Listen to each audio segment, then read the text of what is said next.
Good morning. Thank you.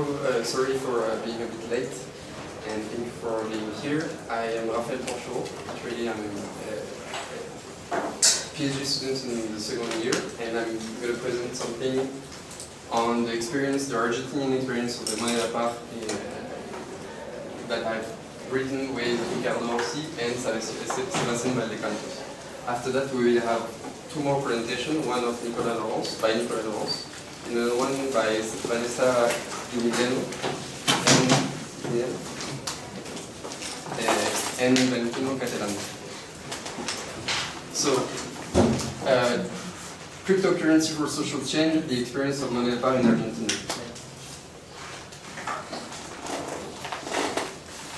The experience of the moneda par is, well, I'm going to briefly the plan of my presentation. I will first introduce very basically the concept of what is a social cryptocurrency. Then I will review the history, the genesis of the moneda par and the current state of the network. And afterwards, I will try to answer the problematics, the questions we've raised in the introduction related to the hybridization of social currency on one side and cryptocurrency on the other. Well, as you know, this is just to sketch things. We had previously social currency on one side, over 5,000 in the world according to Blanc, in his last manual textbook on social currencies, and then you had the cryptocurrency in that you have over 2,200 reference cryptocurrencies on exchanges on the internet. And as a hybrid, several years ago, started to spread the social cryptocurrency, among which par, but you have also Solarcoin, Unitaire, the June, and several others. And this raised the following question: social currency are meant to have a social purpose. They are meant to operate in solidarity markets to enhance values of reciprocity of capitative market exchange logics, and they can be characterized by the goal, the objective, promoting monetary circulation of a hoarding or speculation deemed as the problem with the current monetary system. So this raises the question: is this hybridization of crypto and social currency stable? Since, as we know, the Bitcoin has rather different philosophical, economics of origins. And in particular, this is the general question, and the particular question we want to ask, starting from the case of the moneda par, is what is the real extent of the trustlessness usually associated with the blockchain? What I mean by this, what we meant by this, is that usually cryptocurrency are presented as a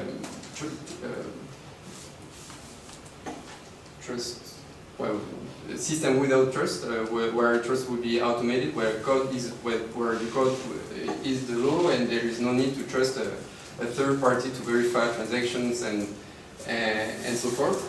So, on the other side, social currency are based entirely on trust. They recognize the vital importance, the centrality of trust in the construction of an alternative currency.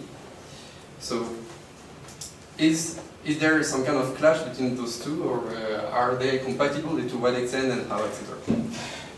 To briefly review the moneda par, it has started in 2015. The first stones were laid in 2015 when a new, after more than a decade of central-left governments, you had a new neoliberal government took office, the government of Mauricio Macri, and opposition politicians, syndicalists, intellectuals, and independents started to gather in the Observatorio de la Riqueza Padre Arupe, because they were fearing that the neoliberal economic policy implemented by Mauricio Macri would lead again Argentina in a recession.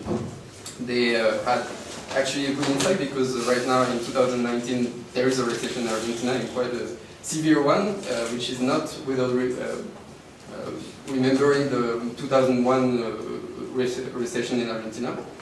So they gathered in this observatory de Arequipa, and they started to discuss with the implementation of a national-wide LEDs.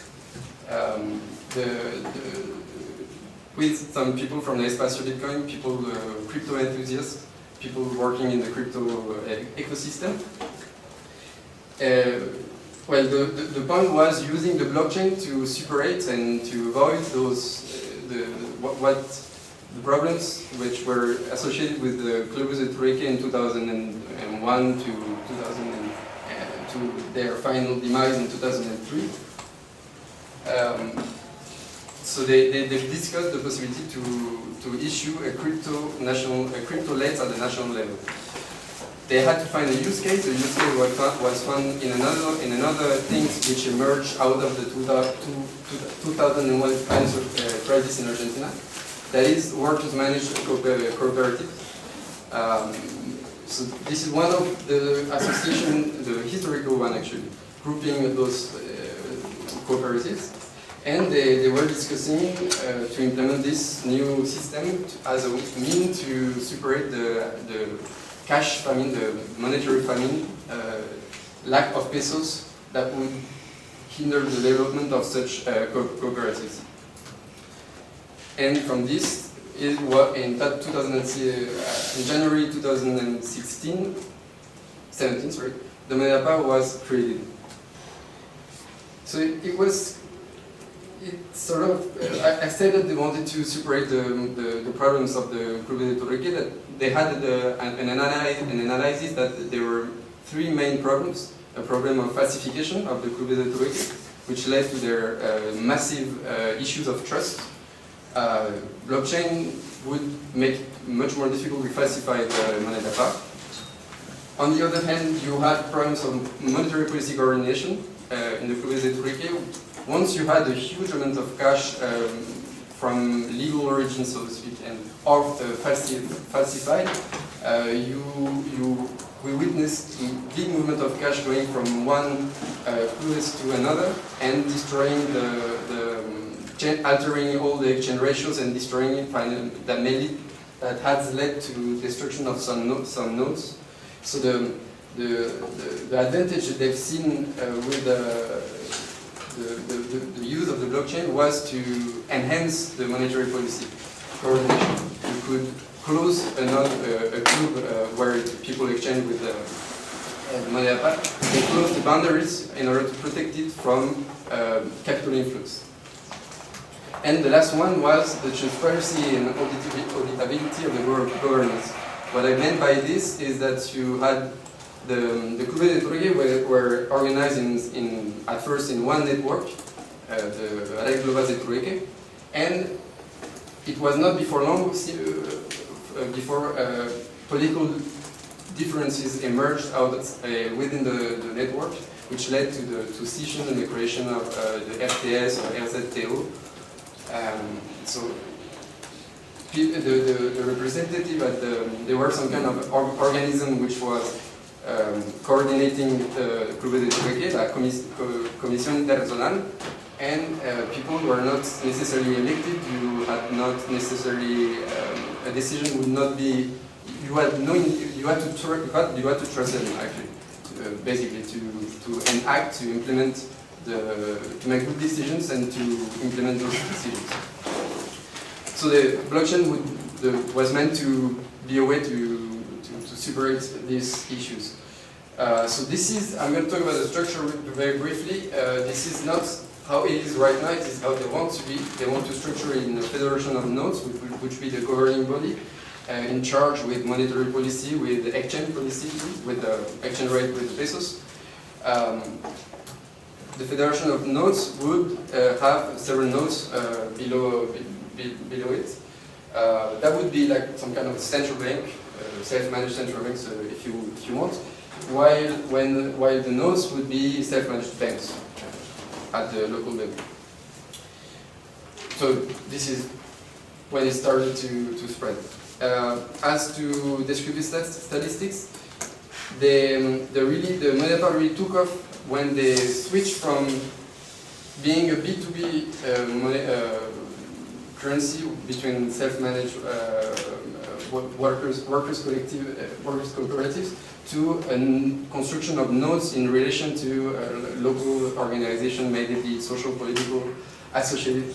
So that was the switch in strategy was around January 2018, because for 1 year after its creation, you had very scarce, very few and isolated transaction going on. The system was not really taking off. So by now you have more than 2,000 registered accounts, and you can see the increase in the accumulated values of transaction. As for the classification of money part, we've just used a Blanche typology, and we found that if we were to fit it somewhere, it would be some kind of a hybrid between a fixed value associated with money and non-commensurable associated with money. What I mean by this is that, contrary to the time banks, there is an exchange rate. There is no market to exchange par for pesos, but you have an exchange rate. It's 1 par for 1 pesos. So the fixation of value is not inward oriented, but it makes a reference to the national system, the national currency. But on the other hand, you cannot convert to par for pesos. The moneda par, the Federation of Notes, do not have any stock of pesos to be freely exchanged against par, and so that would be some kind of hybrid. On the other hand, there may be some kind of informal market, informal exchange market, but there is only 150 participants, regular participants. So there is no such informal exchange market, which may be the low numbers of regular participants could be a reason for that. But I myself exchanged par for pesos because we were lacking par, and I was trying to sell a book. The person had only pesos, so I made the transfer from I converted pesos in par, and I used the official rate. But there is no official market organized.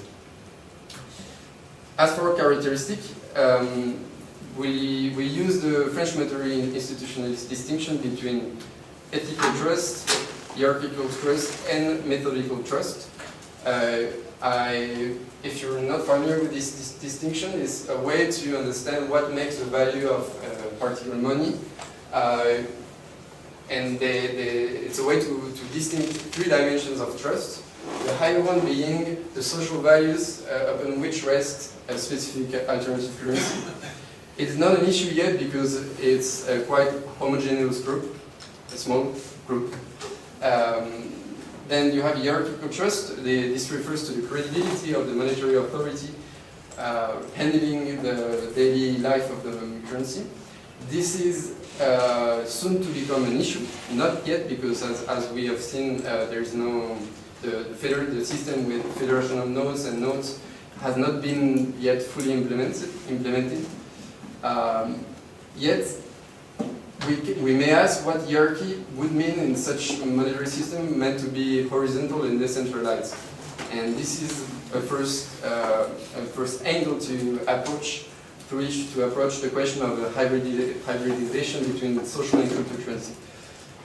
The current main growth limits is of course methodical trust, like 150 participants is quite few. People are reluctant to use it. As we can see, if we use the velocity of circulation of money par as a proxy for the building of methodical trust, we can see that it fluctuates. So it has risen when they switch from a strategy based on a B2B strategy to a B2C or C2C strategy based on the construction of nodes. You have the velocity which has increased, but so far it has not really taken off yet.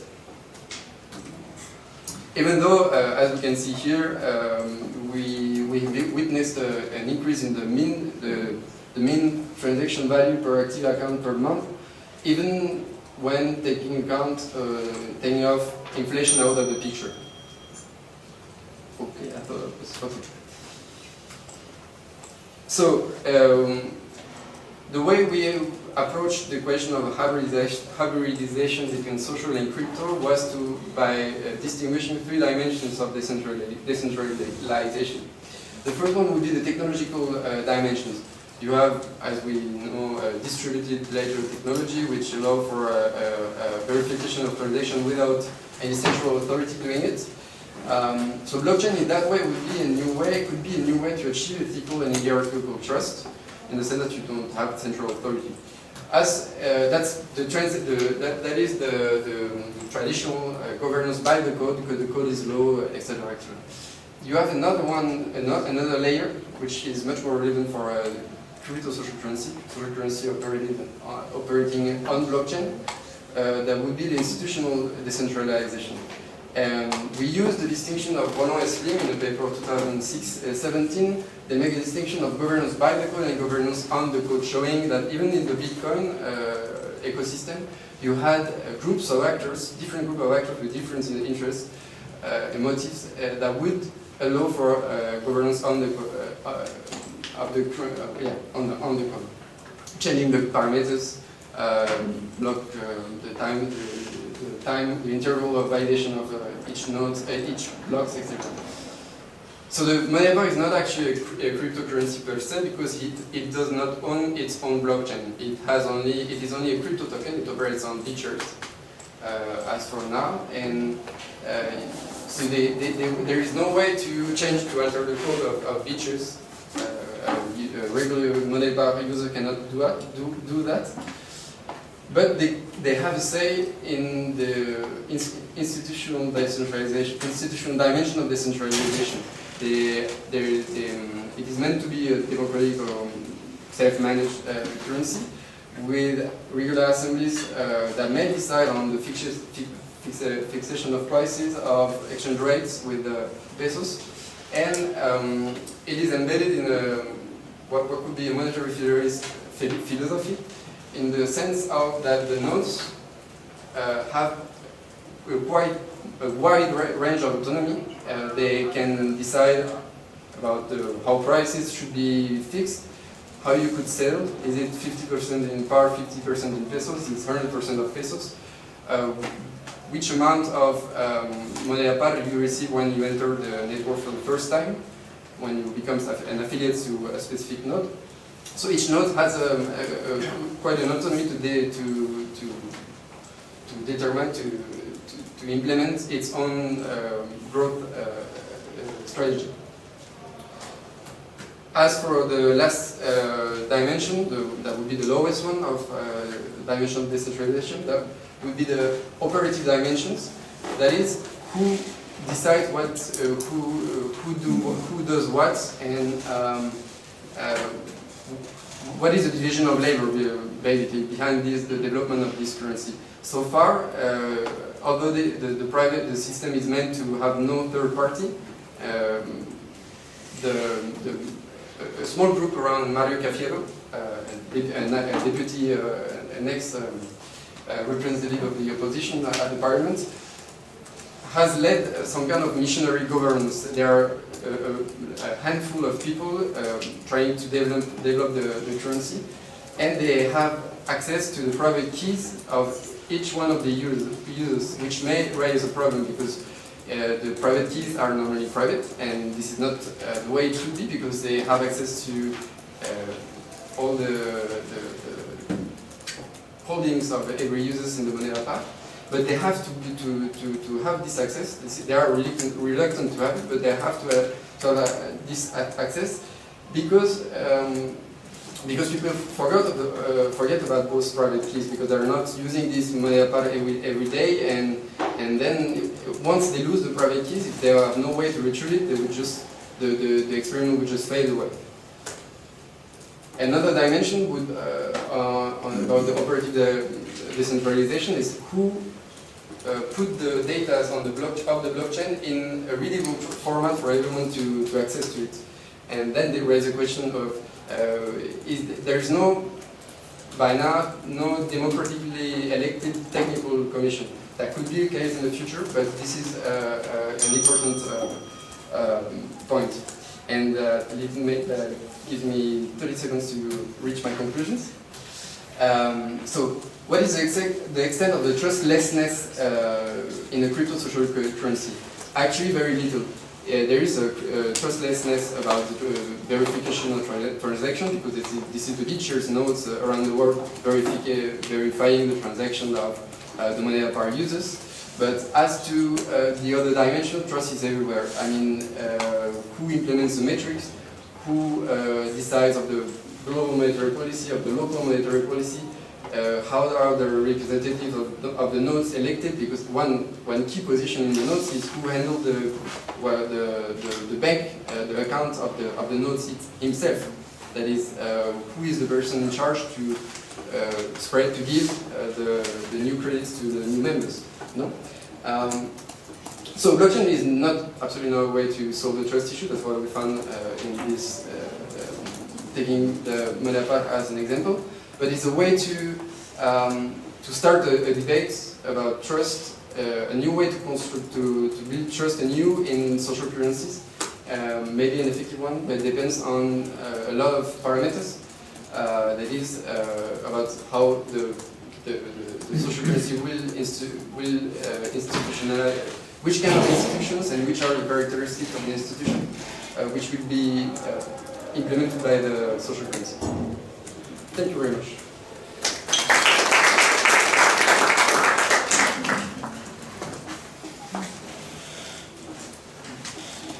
And yeah, we have now 10 minutes for the questions. Yes. Again, who are the nodes and how is consensus achieved? Consensus is achieved by, should we take some questions, a round of questions and then I answer, or?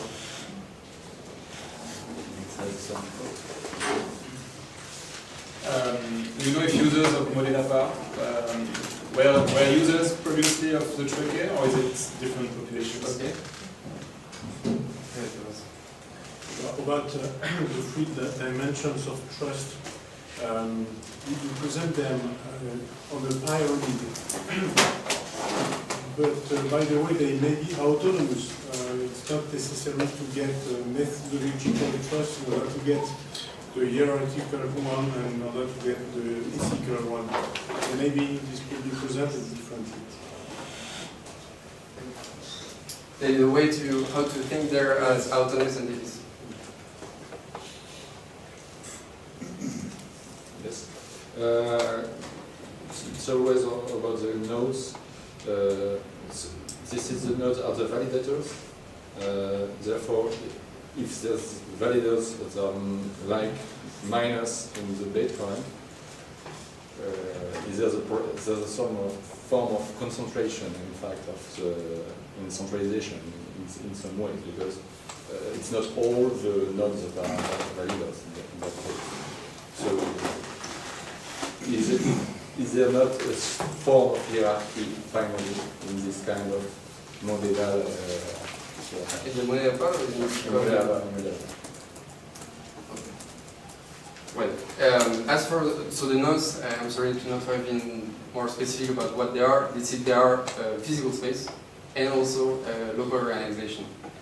For example, you have one in several localities of Argentina, not only in the capital but nationwide, in Patagonia, near the Andes, near Brazil, and so forth. They do not validate transactions. Who gets to validate transaction are the nodes of features. So the way consensus is achieved is through the proof of stake, the delegated proof of stakes, which is the chosen mechanism by the features ecosystem. But yes, of course, this is a myth to say that cryptocurrency are pure, entirely and totally decentralized.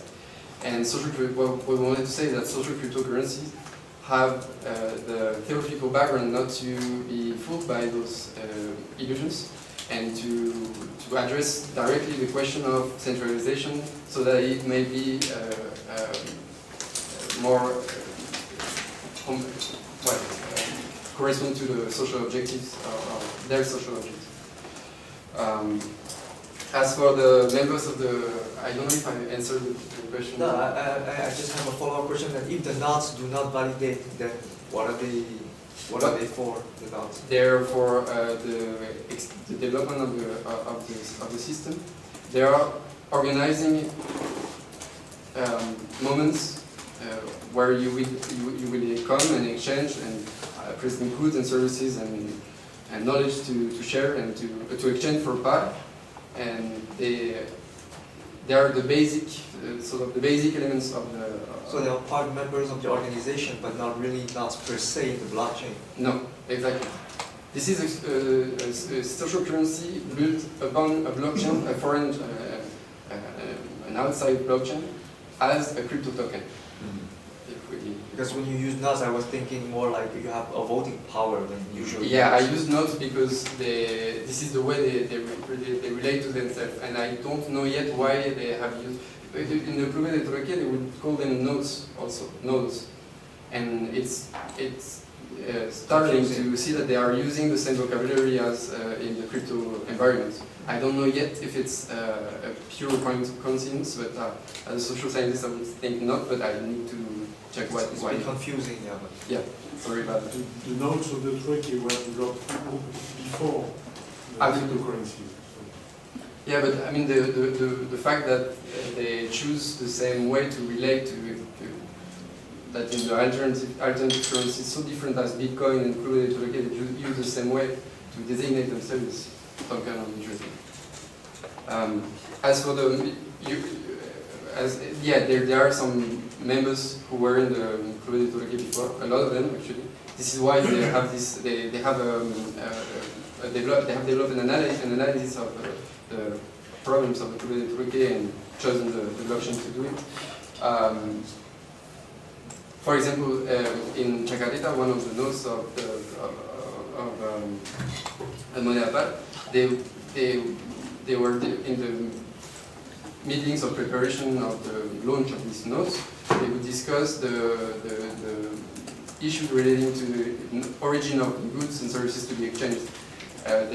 One members of the ex-Plumé de Troquet were saying, ex-members of the Plumé de Troquet was saying that one issue was that people would not produce themselves a goods or a service, but would just buy a good somewhere and sell it somewhere else, and taking advantage of the price differences, which increased, favored the people who were has the more mobility in amongst the users of the community. Yeah. Could you speak a bit to the relationship, if any, with government and with business networks, business associations? Okay. Any more questions? Or should I answer that one? Well, the government in now defunct NAND in Mar de Plata in the south of Buenos Aires, you had local officials who came to the node and say, well, you should not do that. This is not an official, not legal tender. You are fulfilling the currency. But there is an article of law which says in Argentine law, which says that you can use any kind of payment methods, means of payments, as soon as you call it means of payments, not currency. So legally, it's not a currency; it's a means of payments agreed by the transacted parties.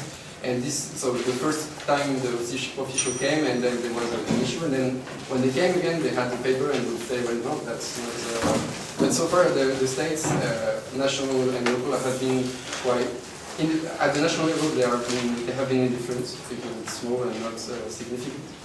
At the local level, you have this kind of hostility reaction that had been dealt with. But you have also quite a lot of interest in some places. Moreno, for example, or Gualeguaychú, are imposed by local authorities, or soon to be authorities, because there will be municipal elections, local elections in a few months.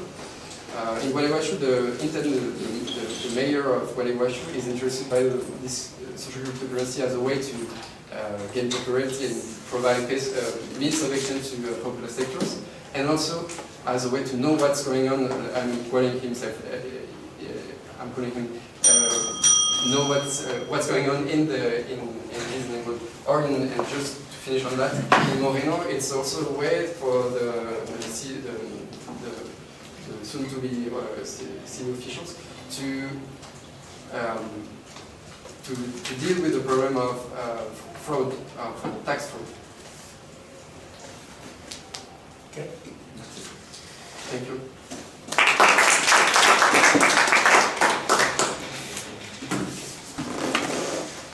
So, hello everybody. Let me introduce myself. I am Nicolas Laurence.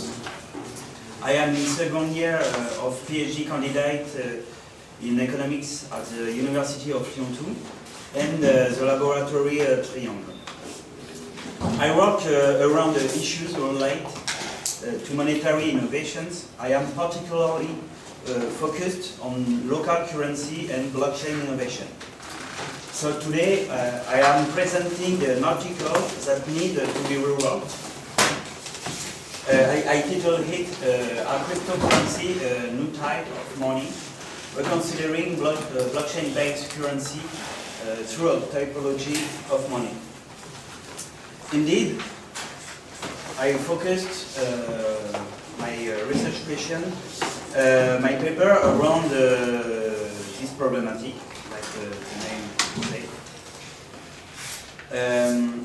To answer this problematic, I propose a plan in three parts.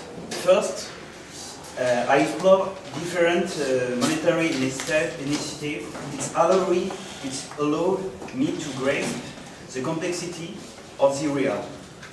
Second, I test an institutionalist typology with these examples of monetary innovations. Finally, once the typology is established, I try to put to the test that one with the case of stablecoins. Stablecoins are technological innovation that stabilize the value of money. It will be a fundamental contribution to the possible acceptance and diffusion of cryptocurrencies. Some starting point. For that, I use an institutionalist approach. It was because we consider that money as a totally institution. Like Marcel Mauss said, total social fact, but also we mobilize the Pollinian theory and their use by water pertaining to monetary institutionalism. What is blockchain?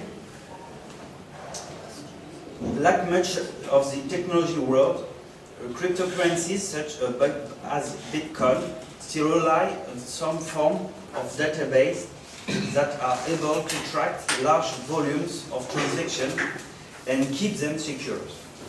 The solution used by many of the world's largest digital currencies in the blockchain, first implemented in 2009, the technology consists of blocks that hold batches of time-stamped transactions, with each block linked to the previous one through cryptography, thus forming a chain. So, cryptocurrencies or blockchain-based currencies. Vauplain, in his paper, gathers institutional definitions of cryptocurrencies to draw this. A digital representation of value that is not issued or guaranteed by a central bank or a public authority is not necessarily attached to a legally established currency or money, but it is accepted by natural or legal person as a means of payment, exchange, and which can be transferred, stored, and traded electronically. So, because our cryptocurrency are supposed not to be issued by central banks, and that they can issue central currency on blockchain, the term blockchain-based currency is preferred. It's not the only reason, but some issue of the article. First, it's a question the term cryptocurrency by showing the diversity of monetary application on blockchain. Deceitful term because focusing on reticence and hopes of transformation to polarize.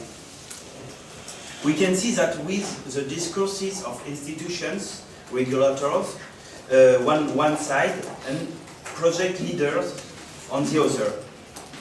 However, it is difficult to use this term for certain monetary application of blockchain, as it is the case with the local currency on blockchain.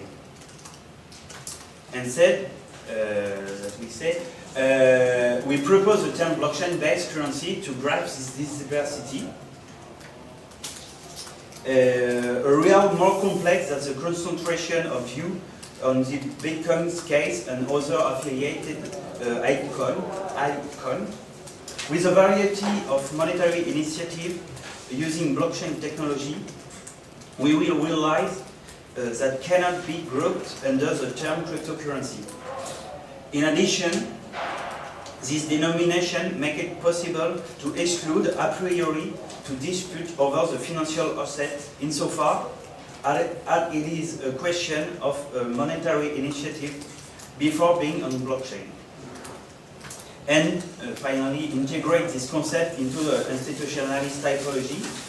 My approach, in the first time, may suggest that I intend to realize the taxonomy by mobilizing different monetary innovation. However, I take the advantage that a typology in ideal type is more apt to grasp the complexity of reality. The example of these stablecoins show that a project can be straddling different ideal type, and this attachment can be evolutive, as we can see with Bitcoin. We will see. The approach by an institutionalized typology allows to be adaptive over time. So in the first time, a variety of monetary initiative. A first wave of monetary innovation marked by the will of decentralization and a trustless currency. Bitcoin is an emblematic example. We can talk about the case of Lehman, which is another blockchain application for local currency. These two examples mark the will of appropriation of money by civil society. A second wave, which for its part is embodied by a technological reappropriation, CBDC for legal institution, and public and private sector with the case of Libra, etc. The three bubbles represent the issuers of monetary innovations. The civil society, the issuer could be association, collective, etc. In the perspective of freeing oneself from the arbitrariness of a centralized authority, or to overcome a circumvent a system deemed unfair. It's a logic of recovery of monetary sovereignty. It's a very different ethical approach, but in the private sector case, money issuer can be corporation, company, private foundation. In the perspective of overriding the legislative, legal, and regulatory limits.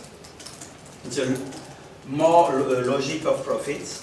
And public sector, who money issuer can be public law institution like a central bank.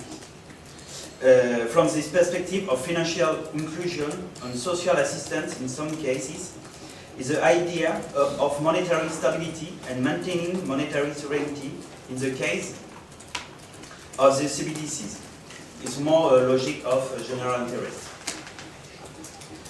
If I take some example, I start with CBDC and the case of e-krona, which is a digital currency at the Swedish Central Bank, the Riksbank. In a context where blockchain currency would develop, the public currency issued by central banks, banknote and coin, will be in competition with each other.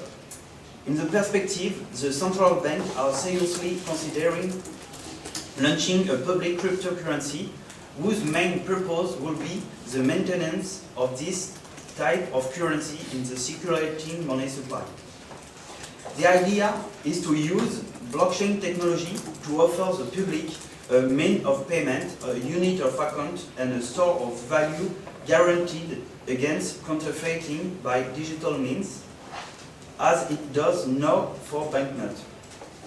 This currency would therefore by legal tender and could operate on the principle of fractional reserve, principle.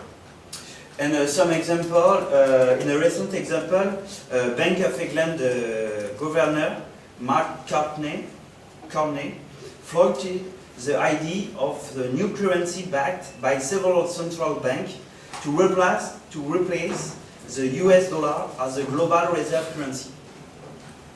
The big news about the type of innovation is the launch announced by China of its own national cryptocurrency. It will be accessible in the first time to some Chinese net giant, Alibaba, or largest bank in the world, the Industrial and Commercial Bank of China. It will be state-backed by China's central bank. With this example of China cryptocurrency, I intend to replace the example of Sweden for the case of China. Indeed, the Swedish project is not yet turned to blockchain technology. Other case is Hulcoin. Hulcoin is a project of local monetary initiative in the municipality of Hull in the United Kingdom. The main idea is to participate in financial inclusion and be part of public policy to fight against poverty. The case, famous case of Libra, it is a monetary initiative on blockchain carried by Facebook. This currency is expected to launch in the first half of 2020. This project is supported by 28 large companies and NGO. And the idea behind this initiative is to develop and disseminate a stable currency that is fully in line with the new possibility offered by the internet. It is a stable coin whose stability is based on the basket of currencies and government bonds. This currency has the objective of allowing unbanked individuals in developing countries to have access to a stable currency. The official reason. The case of Lehman, local currency, the local currency Lehman was launched in 2015 around the Lac Geneva in the territory mainly Swiss, but also for the French border. As early as 2017, a blockchain solution was developed to make its transition to digital. Since then, both media, paper and digital, e-Lehman, coexist. The Lehman has a specificity of grouping two systems. The first is a local currency, as such, Lehman on paper and digital, which is convertible at parity with franc Suisse. The second is a business-to-business credit system, Lehmanex. This system is inspired by WIR and Sardex and allow network company to benefit from zero interest loan. And finally, the case of Bitcoin. Bitcoin is issued on blockchain via proof-of-work computer protocol.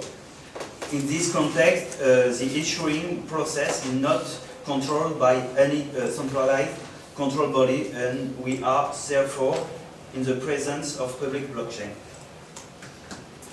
And ensuite, the blockchain-based currency with Polanyian typology. Polanyian thesis highlight three major forms of integration: redistribution, exchange, and reciprocity, to which we can add the householding, a form less present in all the text of the author, but whose maintenance are theoretically justified.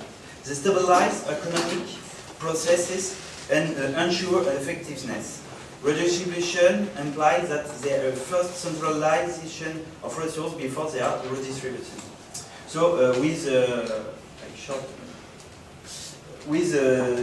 this three Polanyian general type of economic system, Jérôme Blanc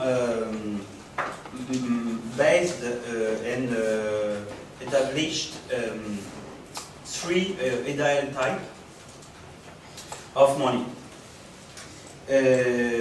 Public money with a preponderance of the redistribution principle, business money or lucrative money with a preponderance of the exchange principle, and associative money with a preponderance of reciprocity and non-solving principle.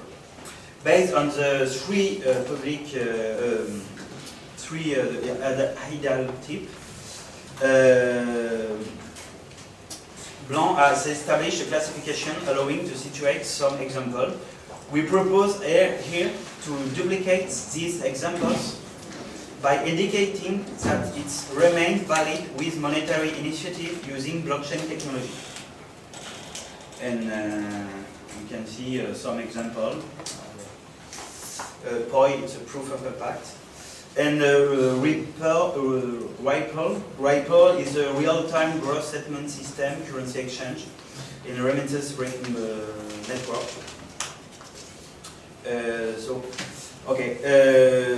The case of Bitcoin is Bitcoin 1 and Bitcoin 2. It's an evolution of Bitcoin, if we want.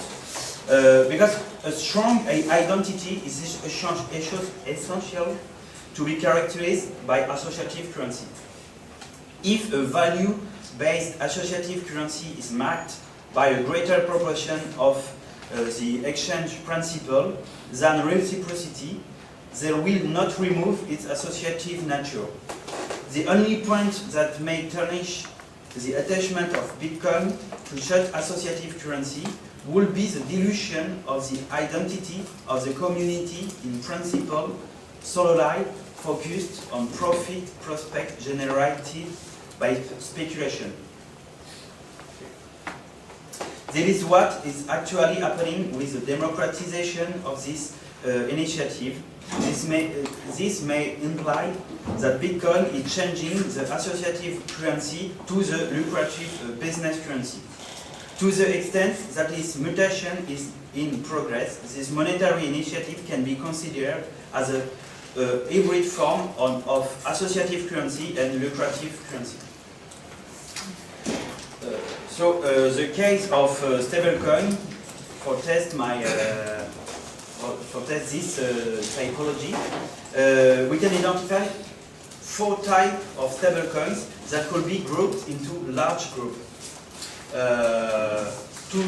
centralized stablecoin with a fiat-backed stablecoin. As the name suggests, they are backed by conventional currency. The most common example is a Tether, which is backed by the dollar. It is necessary to perform a conversion rate of 1-to-1 to have a dollar beforehand in order to obtain a Tether. Stablecoin backed, commodity backed, like Venezuelan petro. Decentralized stablecoin cryptocurrency backed. We have the example of MakerDAO, or the stablecoin seigniorage principle. Okay, so I shut. For conclusion, my conclusion is cryptocurrency aren't a new type of currency, because blockchain technology as a driver of initiatives a priori neutrality and depend on the values conveyed by the project leader. So it is a question of power, political and social aspects are decisive more than support, even if it is a disruptive technology. And in an institutionalist typology as well, the complexity of reality. Thank you for your attention.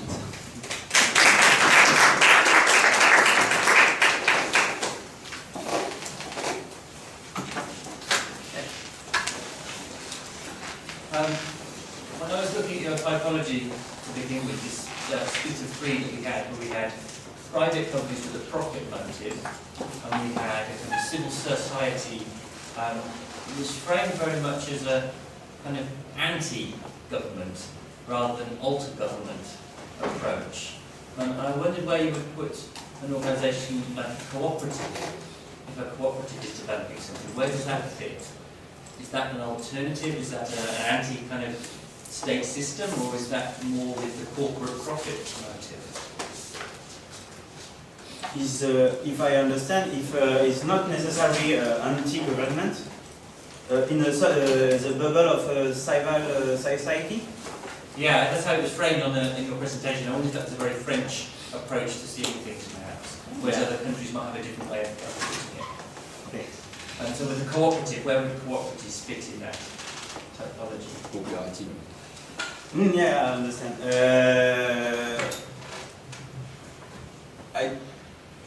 The cooperative is not necessarily very separate.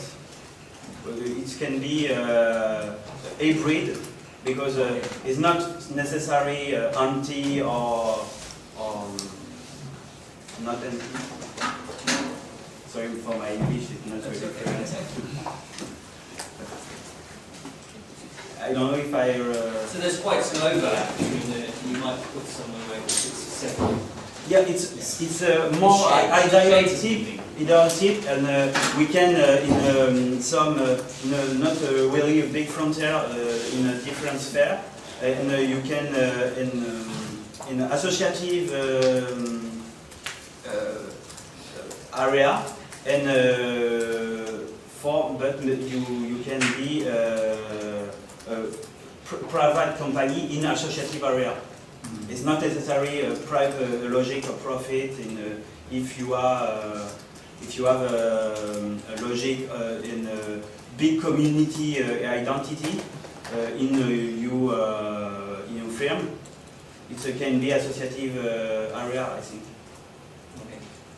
Thanks. Yeah. I would like to raise an issue regarding your conclusion that cryptocurrencies are not a new type of money, on which I agree, but there is something that has always puzzled me in the classification of cryptocurrency, which is the fact that we consider, and it seems that this topic has not raised yet in this conference, that technology is something neutral. So technology has not any kind of impact on the life of people.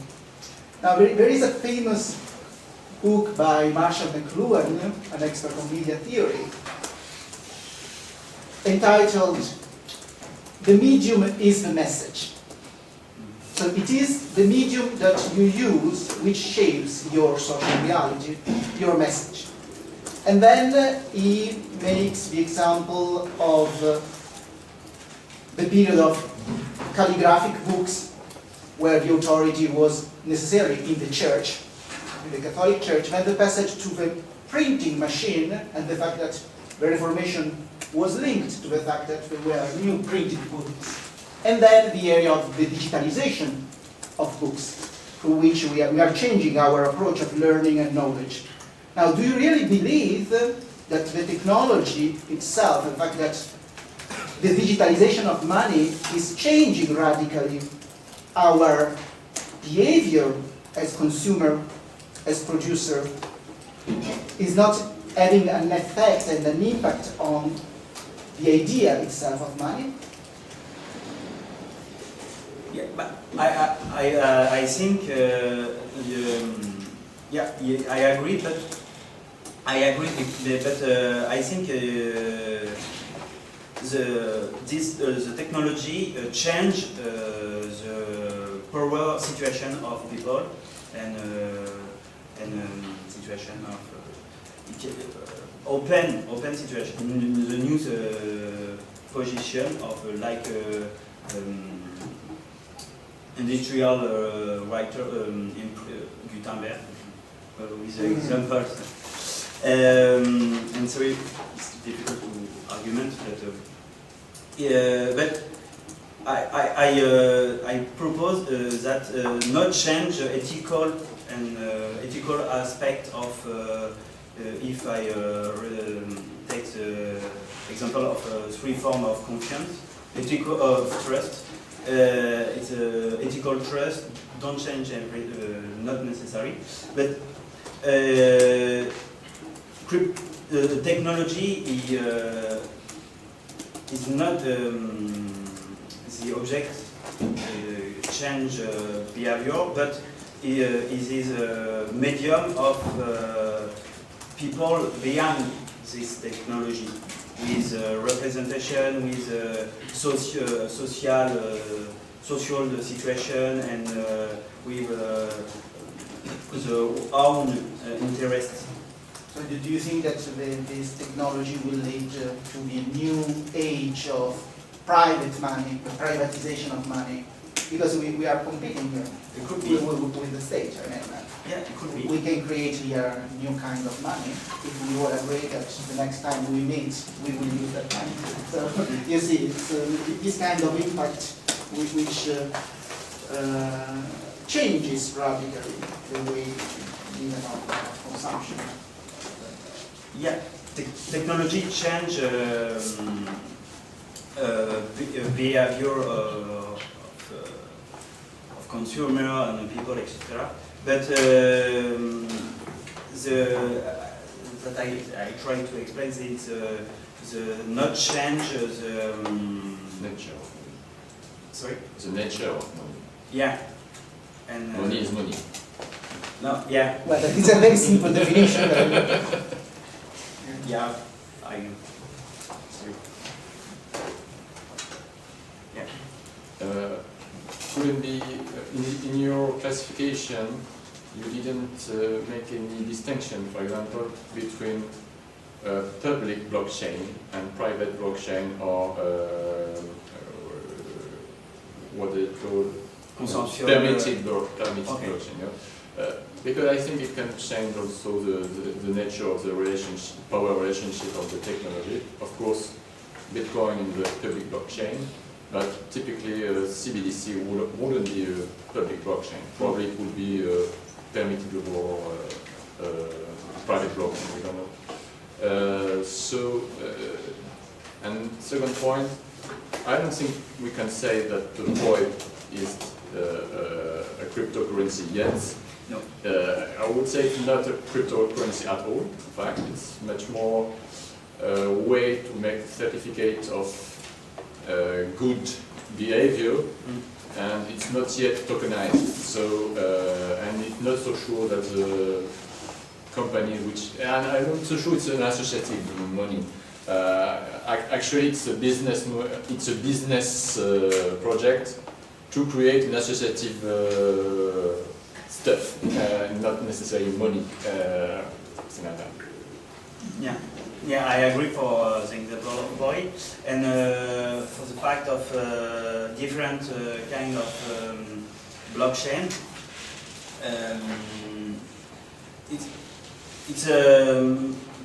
For example, in associative money, we could be have a permitless blockchain, or is not change the subcategory, and you can have not necessarily in bank money. You never met a public blockchain in convertible business money or inconvertible business money. Yeah, I take this information. This remark. Thank you very much.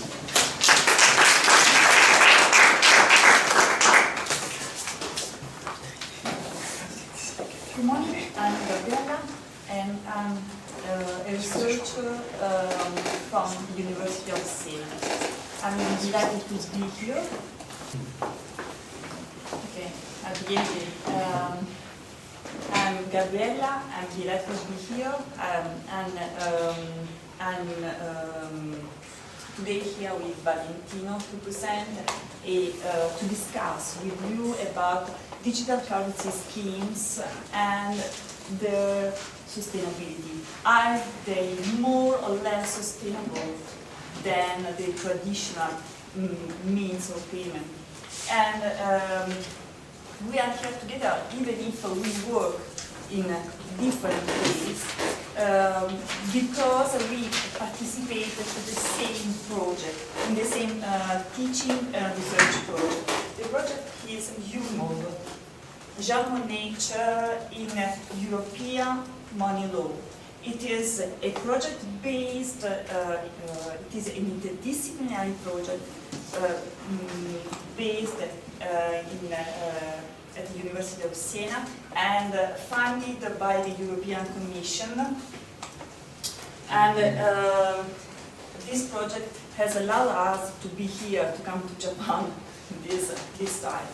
And this project, the main objective of this project, which covers both teaching and research activities, is to investigate money as a means of community belonging. For this reason, it well matches the main topic of this conference.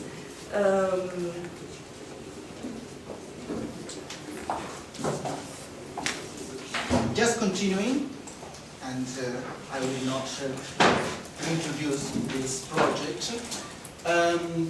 The presentation of today was actually based, our starting point, mine and of Gabriella, was actually a report that you may know of 1972, issued by the Club of Rome, entitled The Limits to Growth. Whose idea was that in a world with a limited supply of resources, we cannot really conceive a continuous and indefinite growth for the future. So from that report, there was, for the first time, the problem of the sustainability of the economic system, of the financial system, and this presentation, in a certain way, it's related to problems of sustainability of money, negotiability, the value of money for a community, and how money participates in a certain sense in the sustainability of an economic system. So it can be digital, it can be a token or a complementary currency, but we cannot conceive money as an abstract entity shaped by private actors without considering all the social effects that it has. In this sense, what we are going to do in the presentation is to combine our approach to the topic. Gabriella will focus in the second part more on the legal problems in the European Union regarding the digitalization and the electronification of money, while in the first part I will look at money more from a cultural, sociological and anthropological approach. Now, these two perspectives may appear quite distant one another, but I think that this is a merit of the EMOL project to be really cross-interdisciplinary. So looking at my perspective of money, I've always been interested in a certain sense in the meaning behind money. Not in what is money by itself, but all the meanings that can be collected around something that we define money. In this sense, I always quote a very influential book by Georg Simmel, The Philosophy of Money, where Simmel defined money as pure force. Money is absolute symbol, or better, it is symbol and nothing but symbol of everything to which you can give value.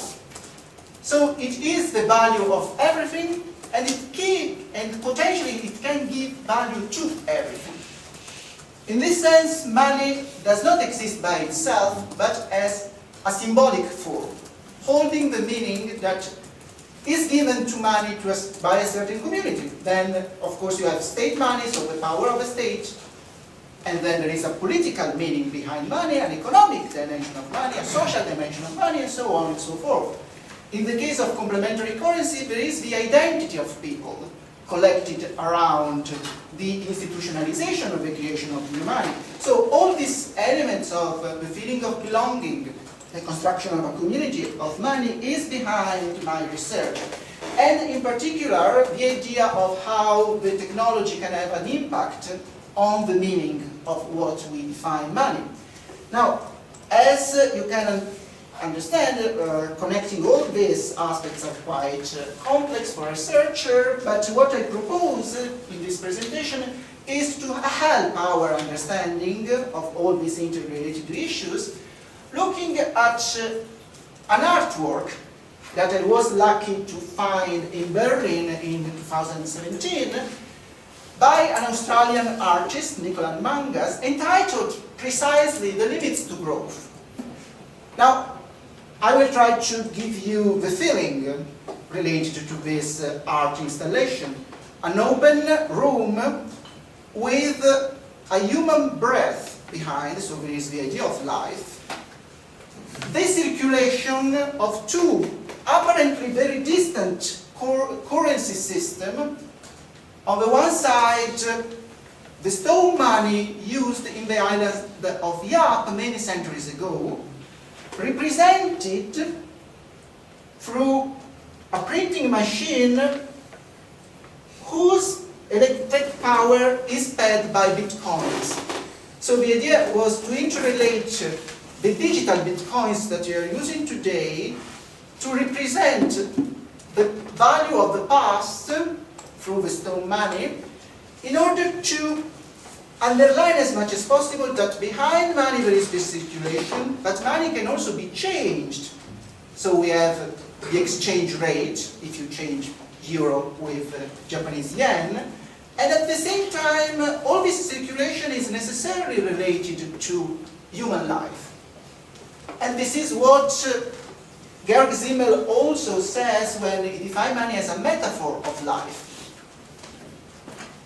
Money can exist, and it can be reproduced, and it can survive to human life, but it survives as a memory, so there is information passing generation through generation. So again, the power, the symbolic power of this art installation is to link all these elements of consumption, production, circulation of money, and to stress as much as possible that money is, in the end, linked to human life in history.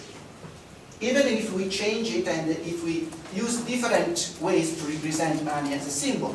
Now, the history of the stone money on the island of Yap is well known by anthropologists, and basically, many centuries ago, this stone money, this large dollars, were used as money for any kind of exchange in the island of Yap in Micronesia.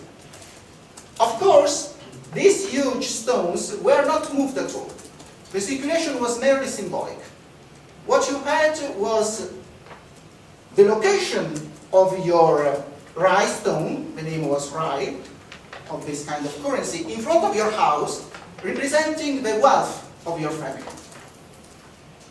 And from that sort of symbolic representation of wealth, you could buy cows or exchange some artifacts or something else, just reducing the shape, the size of your stone money, or increasing it with other stone money. So according to the size, the design also, and the quality of the stone money, the wealth, the economic wealth, was able to circulate. Now, it can appear quite strange that people use simple stone as a representation of money, but in the end, there is not so much difference from what we are using today in terms of bitcoins or any kind of symbolic representation of wealth through money.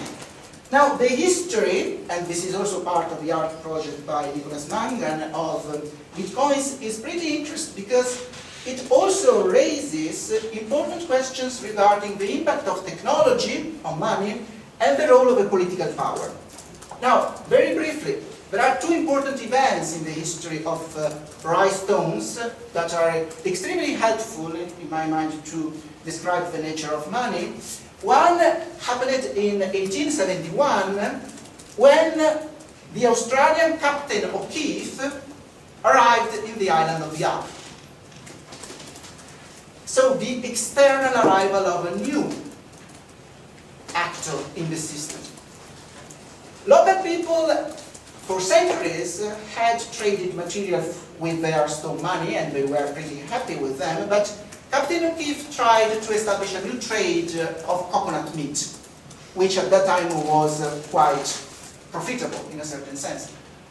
He tried to offer gold, to offer jewels, to convince the local chiefs of the tribes to be involved in this kind of trade, but there was no point for the people to externalize their economy.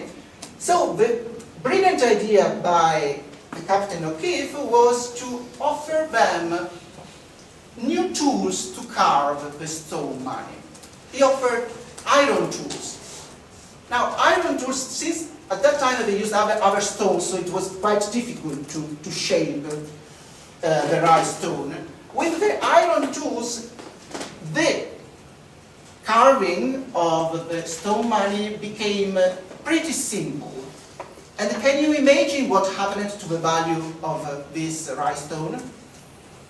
The new rye stones, quite easy to carve, created a system of deep inflation in the island, since they were not recognized as valuable as the original one made by effort of human beings. So the fact that you had much more availability of stone money through the tools, through the iron tool, determined problems of great inflationary effect on the stone money, to the extent that at a certain point local people refused to accept them anymore.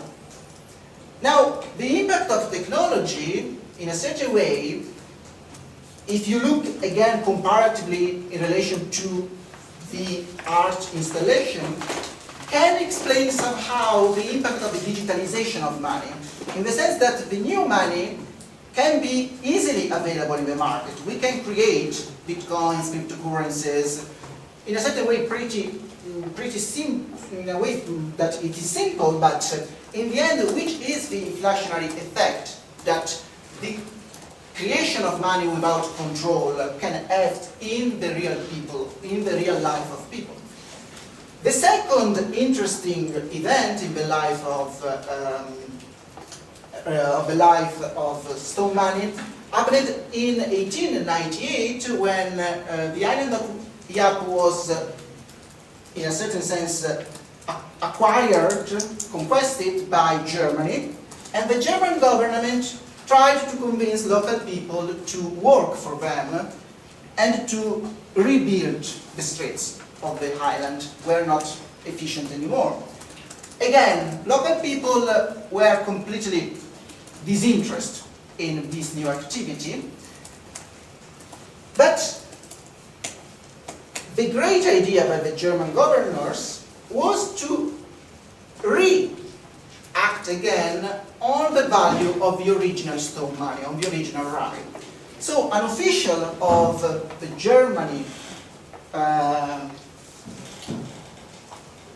administration just moved around the island, putting a black cross on the original, the valuable rice stone. The black cross was a symbol that the family was in debt with the government. You see? In the sense that there was something due by the family to the local authority. Now, it may look strange, but there was clearly a very strong local impact on the dignity of the family, and we started work immediately. Now, this may appear strange, but there is an interesting article by Milton Friedman where he says that it is exactly what the American government did when there was a debt problem with France, and they just put a label on some of that gold. So that there was a cross with a label and the entitlement of this gold to France in order to pay the debt. Again, there was no circulation, no real circulation of gold, and the transfer of this gold was merely symbolic, which is exactly what happened with the Black Cross in the case of the rice stones. Now, in the end, and this is the conclusion also by Milton Friedman, the story of the island of Yap and the story of Bitcoins explains in a certain way how much behind money there is some sort of strong psychological belief in terms of myth, in terms of symbols, which can be influenced by technology and by the political power, but still has to be related to the social identity of the community. All this opens the second part, where Gabriella will explain to you the impact of EU law on the digitalization of money. So, turning to the European Union, I ask myself whether the virtual currency schemes in general, in terms of decentralized digital currencies like Bitcoin, may be more sustainable than traditional electronified means of payment. This was the question I posed myself. First of all, I'm taking a legal standpoint because this is my expertise. Taking a legal standpoint, I focused on the European Union rather than on the Eurozone, because when I talk about the European Union, I'm talking about all member states, apart from joining the Eurozone, so apart from the currency they use. So money in the European Union is trying to, because it is established in its own treaty, to build up an internal market for payments. What is an internal market? It's an area without frontiers where the services, the people, the goods, and the capital may circulate. And to do this, they have the union of its own institution has to lay down, to provide a series of law rules in order to achieve a competitive, inclusive, efficient internal market for payments. Having, as you can figure out, a good and competitive, inclusive, efficient internal market for payments may be helpful if you want to build up an area, a single financial area, or if you want to build up a digital market. So it's something which it is an instrument for this other objective. How to achieve this objective? How to build up an internal market for means of payment by the means of harmonization. Harmonization is a way to approximate member states' law. in this area, the area of payments. But harmonization is not an easy process because in this area, because the means of payment belong to an area with a shared competence, shared between who? The member states and the union. So they have both competence in this area. So it might create some challenges, regulatory challenges. Harmonization is not an easy process because there are, it match up different law rules, soft rules, so not binding rules, and compulsory rules. And harmonization may have different degree, so it can change throughout the time, so we have different levels. So it means that the process harmonization to achieve this objective is not an easy project. Now, going on, and what is the object of electronification of the internal market? It is electronification, so to migrate all payment services online. And but what we are talking about? Are we talking bitcoins? Are we talking decentralized digital currencies? No, electronification is just it concerns traditional. So credit transfer, direct debits, credit cards, mobile payments, not what is virtual currencies. So virtual currency is still a free area, while the regulated area covers the traditional means of payment. And thanks to the electronification process, which is rooted in the harmonization process, now the payment can be defined as a continuous, efficient, safe flow of information. It is a flow of information within a payment system or between different payment systems which are compatible. When we talk about the payment system, this is the definition of payment system, the legal definition of the payment system. We talk about, for example, Visa or MasterCard or something like that. So, what is virtual currency? I cannot have time to repeat, but this is the same definition the colleague used before, and this definition was provided by the European Central Bank in one of his papers in 2012 or 2015, I don't remember exactly. And so, the distinction, virtual currencies is beyond the harmonization process. Traditional means of payment are covered by the harmonization process. Now, this is a list of contents of the European directive regulation provided in this harmonization process. I cannot have time to explain if you want to read them. Anyway, some of them support the continuous flow. Some of them support the efficient flow of information. Some of them support the sound flow of information, where information is money. So information is data and money. Now, the point is that according to antitrust case law, the bottleneck of this market is the access to credit, the overdraft, and the economic and regulatory condition to access to credit in the daily payment account. Now the point is, can digital currency scheme let us to overcome this problem? I don't think so. I don't think so, but I ask you your opinion.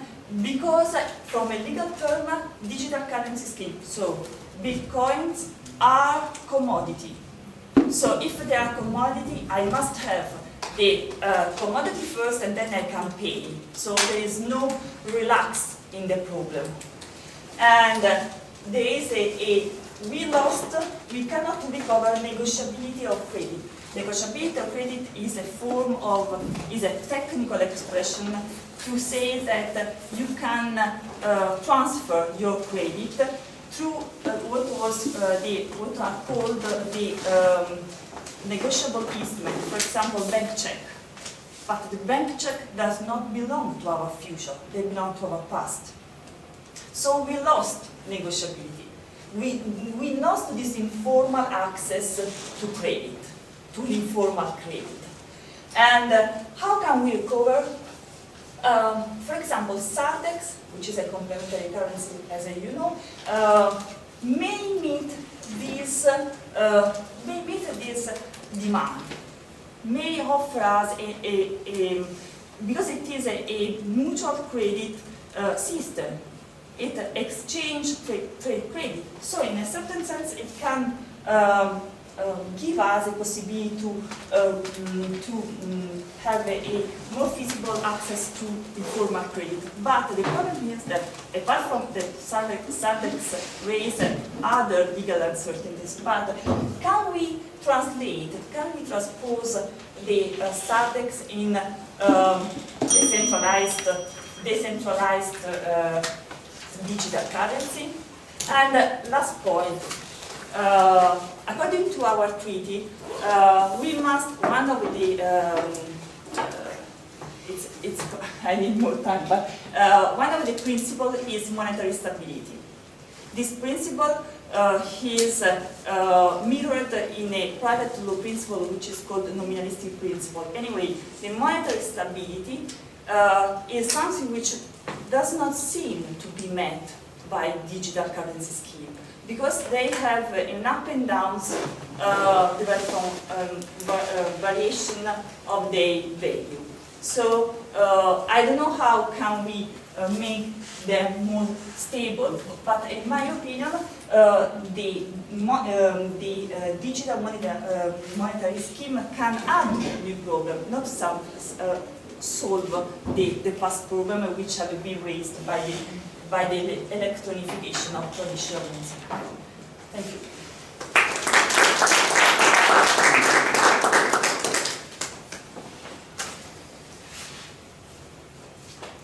We are here.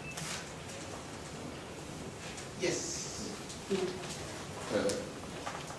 Just, sorry, for the question of sustainability, you didn't mention the question of energy cost of the different technical solutions in the different kind of virtual currencies, like cryptocurrencies.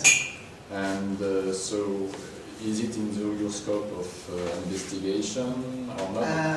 Well, yes, unfortunately, yes, we had to run, but when I refer to that art installation, the cost of the electronic power of the printing machine was covered in the installation by bitcoins, mined by a mining machine in the museum.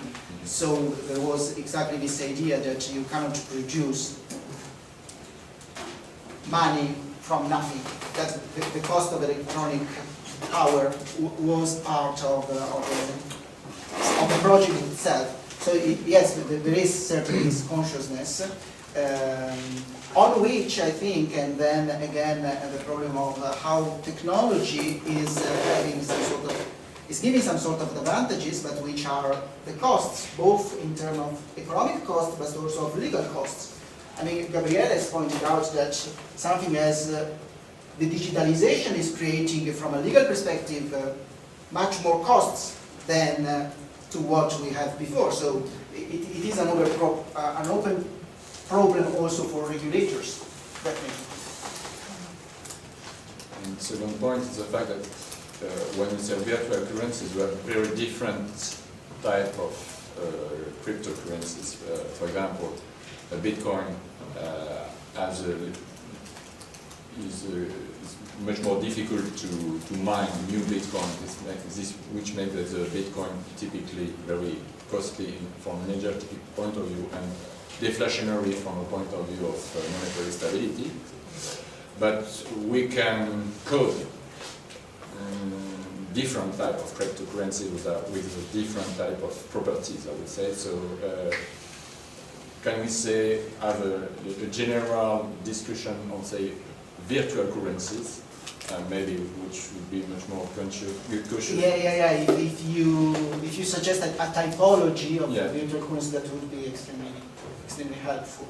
And it is also linked to something we discussed yesterday regarding the democratization, the democratic nature of this kind of money. It depends on which kind of virtual currency you are referring to. Yeah. And well, related to that point, I don't think you should take into consideration the problem of energy, since you just said that you have to take into account in general all the virtual currencies, right? So the energy problem only concerns the Bitcoin, and as far as the proof of work protocol. So with other protocols, the problem of energy is not really the key.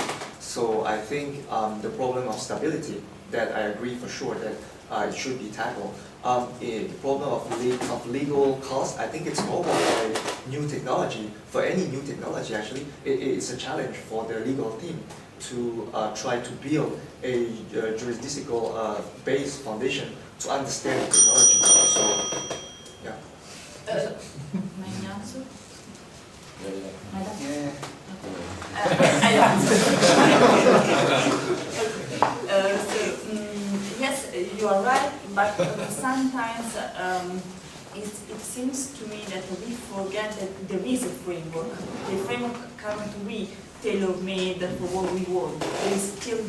There is a framework, and this framework cannot be reversed, can be updated, but not reversed, because there are some principles that cannot be changed. Except for we say, okay, we don't believe, because for example, we can say in the European University it is established that the stability, the monetary stability as a leading principle. Okay, but we can take a reverse approach.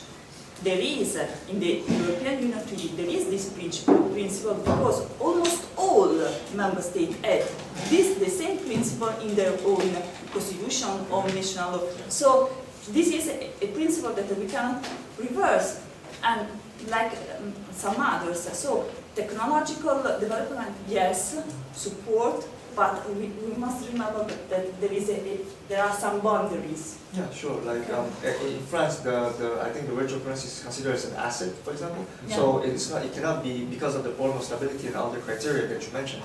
Yes. And so yeah, in this case, it considers a challenge also. Yes. Yeah, but You are right. as an asset, then it does not recognize it as currency. So it's yes. Not allowed? No more questions? I make you a question. So, Bitcoin is not a financial instrument officially at the moment. It's not accepted as a financial instrument. The same is SADEX. Once the situation would change in means of volume, because it's system critical, because SADEX is not system critical, Bitcoin is not system critical in the means of volume. So once we would get the situation that the volume is as high, I think the legal situation will change and they make it as a financial instrument. It's just a declaration thing. Once this has changed, the growth is coming up with uncontrolled new money. What is your opinion? Is it good or not good to have more growth in means of uncontrolled new money? Because you're talking about growth, but it's only money that is growing. It's not the market that is growing.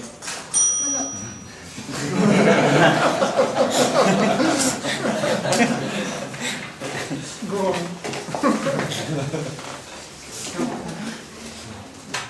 Okay. We think it's important that the community, the production. So what is sustainable is the community development, not the money in itself as a means. But what you were referring to before is the Bitcoin as a financial instrument. Okay, it is treated as a commodity, and as a commodity, it can be also the the object of a financial cooperation. So it's something to circumvent, but it is not a currency because it is not released, issued by a state, and so in the Union and also in the United States it's not considered as a currency. But it is considered as a commodity, for example, like a patent. And like a patent, it can be also an object of financial transaction. That's all. So maybe in the future, the problem is there's a long, I should say a lot about, but I agree with you that we are talking about something which is not clear now, how to work and the risk. For this reason, as legal scholars, we have some difficulties. I think not only the legal scholars, but the legal scholars more because they are more traditional, so they have a formal approach. But the problem is that the community has to grow. If the community or the union as a community will not grow, it would be useless. This innovation will be useless, in my opinion. So, thank you.